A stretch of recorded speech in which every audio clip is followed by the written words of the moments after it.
এক লোক এসে বললেন, ইয়া রাসূলুল্লাহ, আমি আমার আত্মীয়দের সাথে ভালো সম্পর্ক রাখতে চাই, তারা শুধুমাত্র আমাকে শুধু খারাপ ব্যবহার করে। রাসূলুল্লাহ সাল্লাল্লাহু আলাইহি ওয়াসাল্লাম বললেন যে কান্নামা তুসফিহুমুল মাল, তুমি যেন তাদের মুখে ছাই দিছ। অর্থাৎ তারা তোমাকে যতই আগুন নিয়ে আসো তুমি ছাই দিয়ে নিবে ফেলবা, এটা হলো কাজ। মানে তোমার দায়িত্ব নয়, তুমি এটা রিয়েক্ট করিও না, তুমি শোনো ওরা যেটা বলছে এটাকে স্বাভাবিকভাবে নাও। তো আমার আল্লাহর সাথে আমার সম্পর্ক ঠিক আছে, আমার অন্তরে অবস্থা আল্লাহ দেখছেন। রব্বুকুম আ'লামু বিমা ফি নুফুসিকুম, আল্লাহ তোমাদের অন্তরের ব্যাপারে খুব ভালো জানেন, তোমাদের অন্তরে কি আছে ভালো জানেন।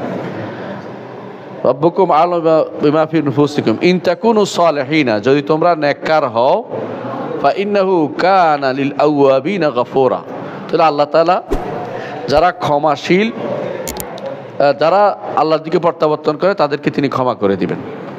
বুঝে আসছে কথাটা? তাহলে আপনি যত নেক নিয়তে ভালো কাজ করবেন, যতটুকু পারেন করেন।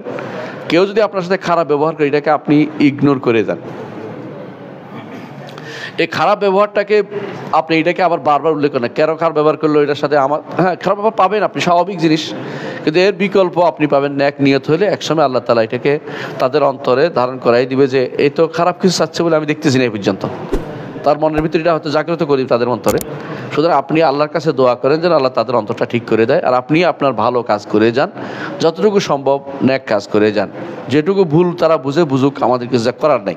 সব আপনি শুদ্ধ করতে পারবেন না, জগতের সবাইকে শুদ্ধ করতে পারে নাই ভাই। মুহাম্মদুর রাসূলুল্লাহ সাল্লাল্লাহু আলাইহি ওয়াসাল্লাম তিনি তার চাচাকে বুঝাইতে পারেন না শেষ পর্যন্ত যে তিনি তার চাচার ভালো চাচ্ছেন। বলতেছে না আমি মিলাতে আব্দুল মুত্তালিবে মারা যাচ্ছে, অথচ তিনি ভালো চাইছেন, যেই ভালো চাইছেন, যেই ভালো, এই ভালোর কোনো তুলনা চলে না। তারপরেও তিনি বুঝাইতে পারেন না, আপনিও বুঝাইতে পারবেন না অনেক সময়, কিন্তু আপনার ভালোটা আপনি করেন, কোরআন এবং সুন্নাহ ভিত্তিক কাজটা আপনি করেন, ইনশাআল্লাহ এটার মধ্যে বরকত রয়েছে।